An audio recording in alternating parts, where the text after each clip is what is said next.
India ಫಿಸಿಯೋಗ್ರಫಿ ಭಾರತದ ಭೌಗೋಳಿಕ ಲಕ್ಷಣಗಳು.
Dear students, today we learn about physiographic features of India.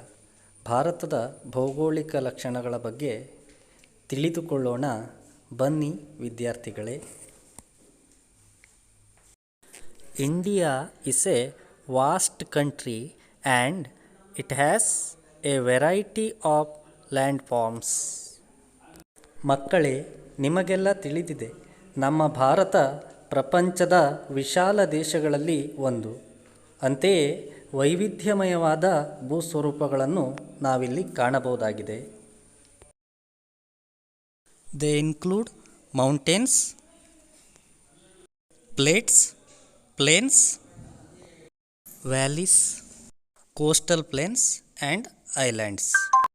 These have influence on the river system,